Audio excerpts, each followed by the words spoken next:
What if the person driving you the craziest right now is actually your greatest teacher in disguise?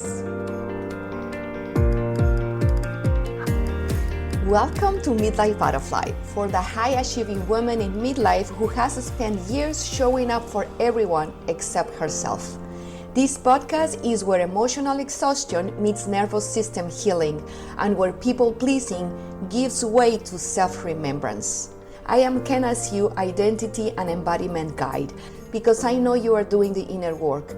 It's time to settle that wisdom from your mind into your body so you can feel alive again.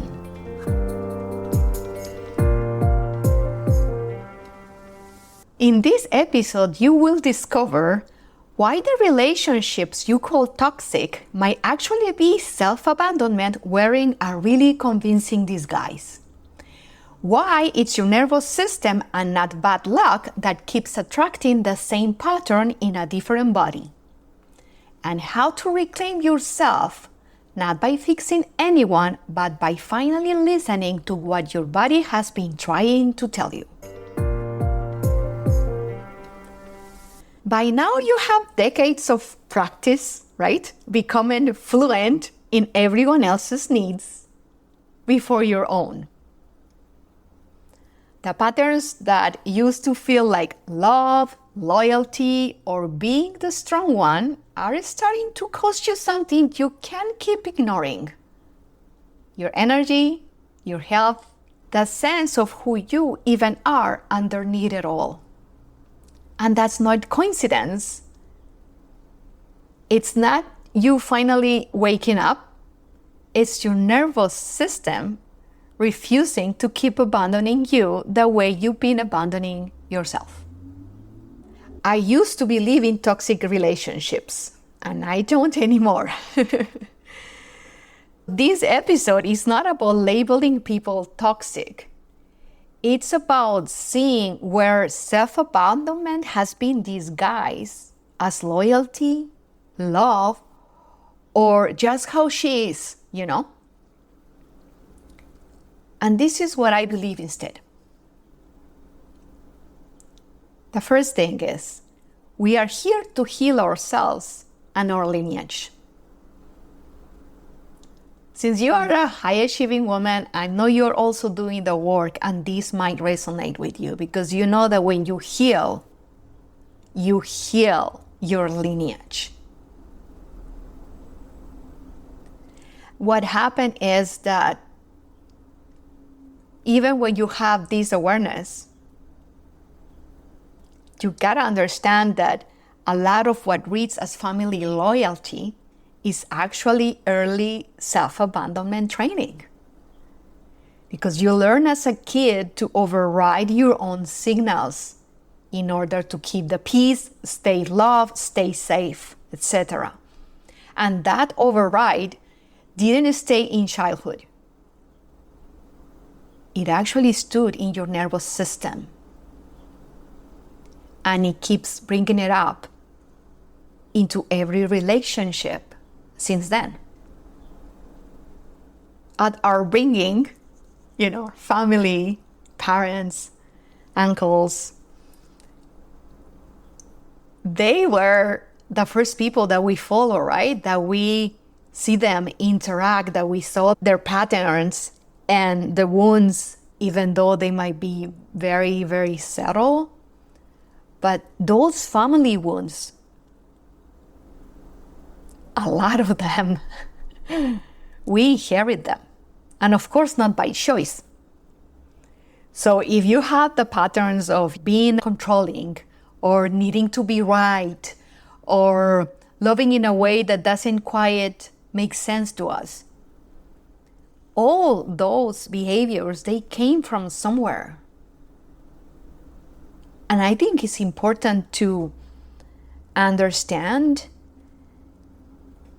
because when we take the time to really observe, and if we have the time and the chance to still ask some of your family members, probably your mom, your dad, about how your family was at that moment, that is causing you to have these patterns behaviors that you might be struggling with, when we get to understand and treat them with a lot of compassion, that's a way to really close a gap in a way. Because at the same time, you can say, okay, I understand it. I know it's not mine, so I don't have to stay loyal to this. And I want to give you an example here, like my scarcity mindset. I've been working on it for quite some time already. And luckily it has vanished a lot. Of course, there's still kind of like thoughts and memories and little triggers here and there, but they are very subtle now.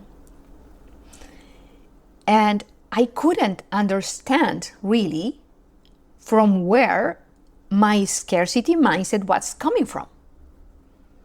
So I asked my mom, I said, I don't understand it. Like, I have all these thoughts and these behaviors, but here at home, like my father, when I was younger, he had a very good job. We were able to go on vacation every summer, to go to the United States to buy clothing, things like that I saw and I experienced the flow of money at home.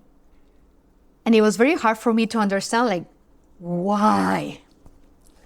So when I sat with my mom and asked her, she said, well, it came from my family and from your father's family too. And just to mention, my grandfather from my father's side, he came from China to Mexico when he was like 12 years old or something. So just by thinking that and understanding that, first, the mentality of the Chinese, generalizing how I see it, is work, work, work, right? And for some of the stories that my father told me, of course, my grandpa was like that with him. And then the fact that he came alone, like he never saw his parents again. He never came back to China. That was at the beginning of the 1900s. So just to really quickly imagine what he was going through, just to taking a boat through the Pacific on his own and probably taking care of the little belongings that he had. And then once settled in Mexico, also when he had probably more money, and I know at one point he has his business, but I don't know if he was able to really see, okay, I have money now, so it's okay. I don't have to feel this scarcity.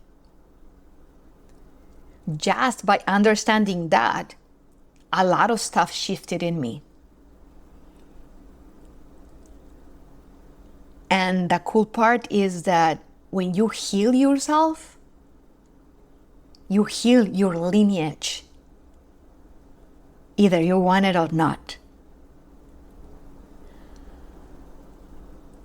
And then the second thing that I realized is that, and you have heard about this, I'm sure you have, it's the fact that we attract our vibrational match. Right? So your friendships, some of the colleagues at work, and probably your partner, you attracted at your own vibrational state. And a lot of what gets called chemistry or vibration, it is actually your nervous system recognizing a familiar level of dysregulation, or hopefully at this point, regulation. The thing is that familiar isn't the same as healthy. It's just the fact that we don't, the alarms don't set off because you've been regulating around it for your whole life. So you are used to that dysregulation. So, for example, if at one point you were with a narcissistic person, you need to understand that the person who shows it was the person of that time, that version of you that probably was like 5 years ago, 10 years ago, I don't know. And it is not about blaming yourself, because you chose him at one point. And probably at one point you didn't anymore, and you chose to leave that relationship. Or probably you're in that relationship and you still can't choose, my dear. It happened with me with one of my best friends back in the day. After I separated, I noticed that I started to speak my truth more and to take decisions for myself and prioritizing myself. I mean, that's one of the main things why I left that relationship, because I got tired of taking care of another boy. He was not a man. And when I was sharing this with her, even though she never said anything, but when she broke up with me, she told me that I was toxic. And I just realized, no, it's just the fact that I'm speaking my truth now, and probably that's what it triggered her. So since I was already doing a lot of inner work and all that, of course, my vibration shifted. And she felt it very strong that it just didn't align with her anymore, and she broke up with me. Was painful as hell. But it's just to understand that it can be sometimes very abrupt if we are in a current relationship with someone, or it could be very subtle that it just kind of fades away. So as we are vibrational beings, it doesn't mean that the other person is bad or is wrong for us. Again, it's just the fact that that person doesn't resonate with us anymore. And it's up to you. Remember that you get to choose free will, my friend, to cut those patterns. Because, continuing with a personal story here, after I separated and then divorced and I was on my own for 2.5 years, I entered into a new relationship.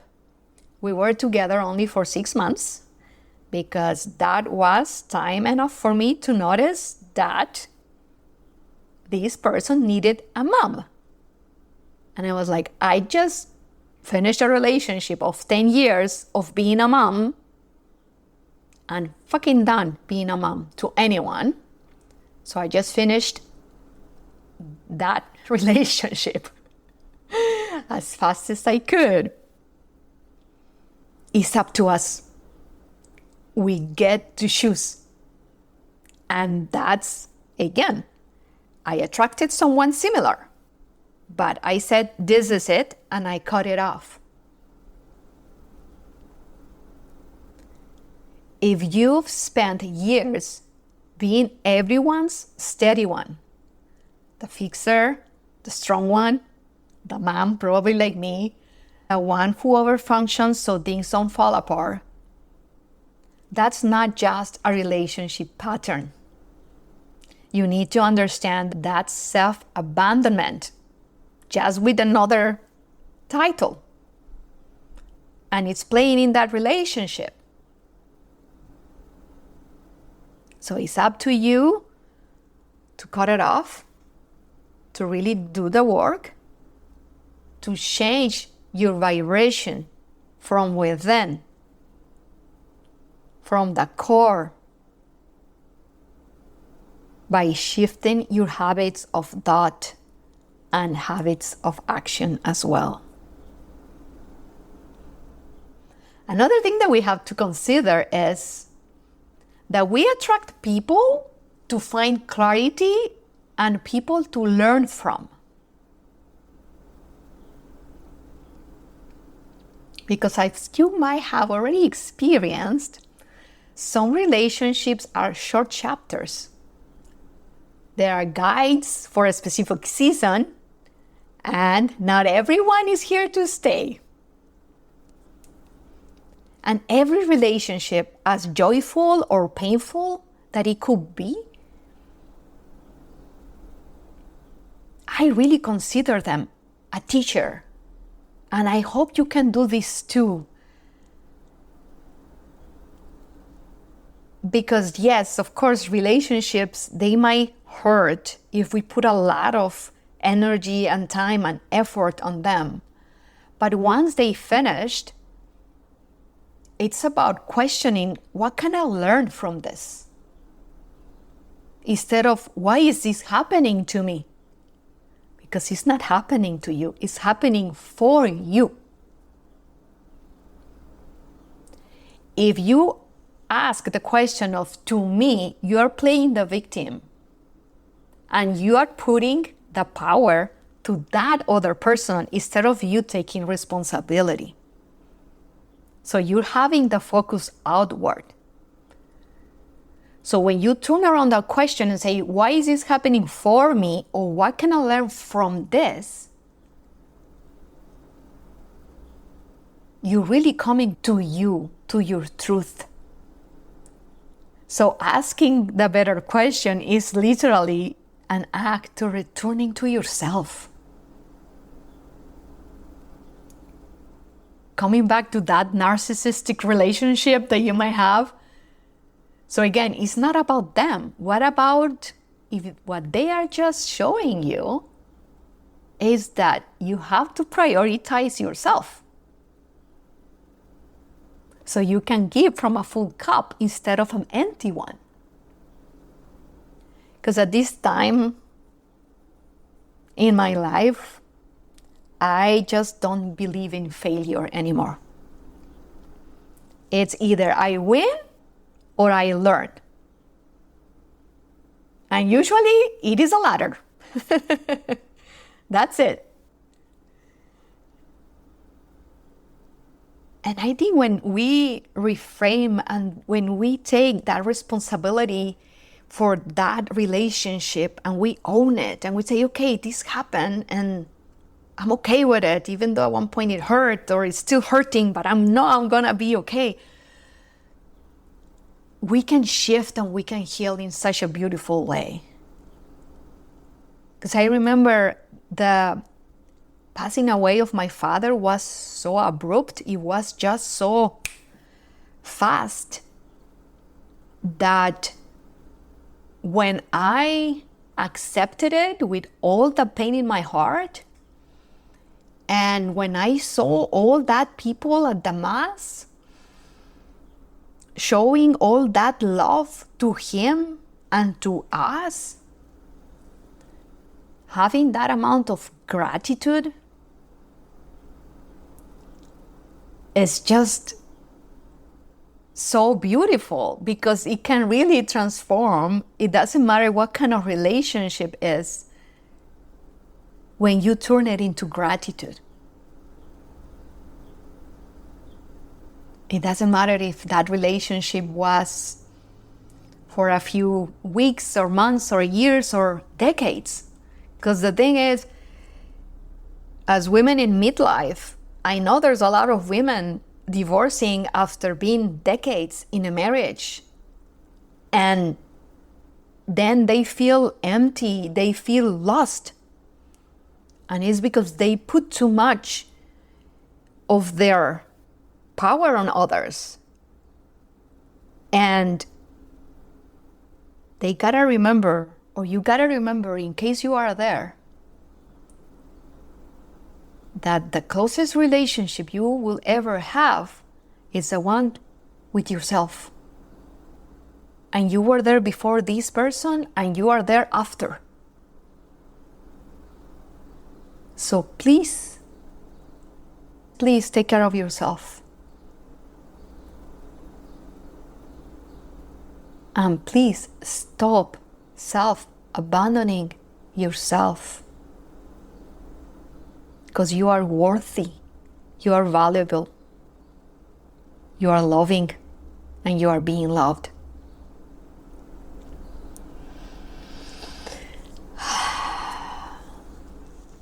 I love this law. I don't know if you have heard about the law of mirror. But I gotta tell you that this law is the one that helped me to get out of my victim state. Oh yeah, because it's so nice blaming others, right? It's so cool. It's everyone's fault but us.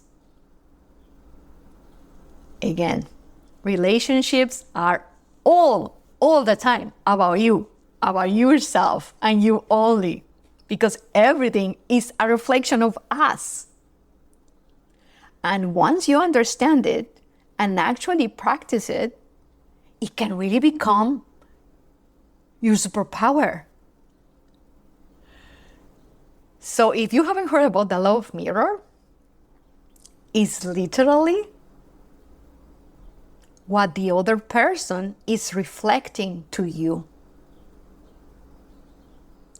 So if you have a situation that a person is triggering you because he's very controlling, because, I don't know, that's the only thing that it came to my mind now, because I just remember an experience that I have at one of my jobs, and I couldn't believe how this person wanted to be always in control of the company and tarara.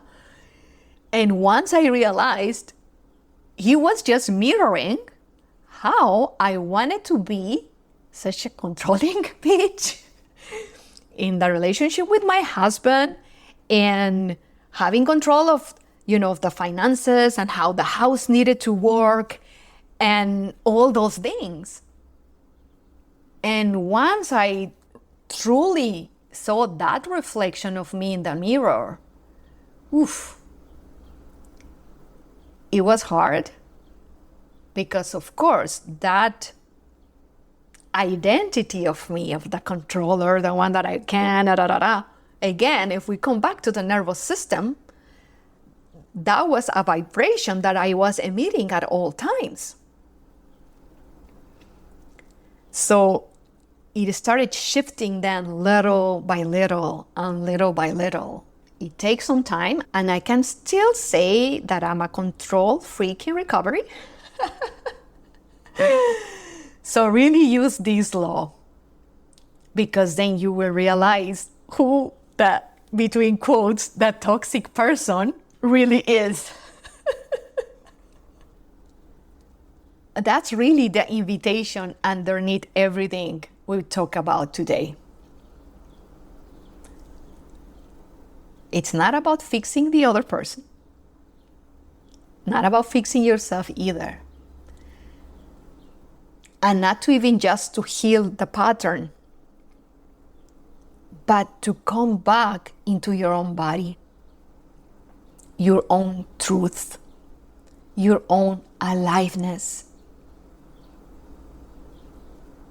And understand that every relationship that you've outgrown was never really about them. It was your body, it was your nervous system, yourself, asking you to stop abandoning yourself. And let's go with the weekly Please Yourself challenge. Yes, this is about pleasing yourself, and this is gonna be a little bit stretching. But this week, I invite you to notice one person who triggers you, or one relationship that you've been maintaining out of guilt or habit. And give yourself permission to either lean in fully or let it rest. Not in between. Remember that you have the power to choose. Remember that your nervous system is always talking to you. So listen to it. Even though this might be hard, because yes, it's a relationship, but my dear, it's time for you to stop self-abandoning yourself and start honoring yourself fully. And as a closing point, I want to remind you that you were never meant to fix every relationship. Not at all. You were meant to remember yourself inside every one of them.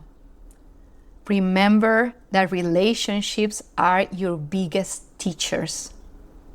So take the learning lessons of each of them so you stop repeating the patterns and the same stories with a different face. Summary recap.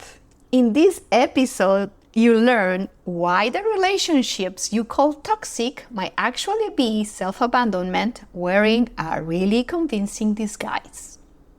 Why is your nervous system and not bad luck that keeps attracting the same pattern in a different body?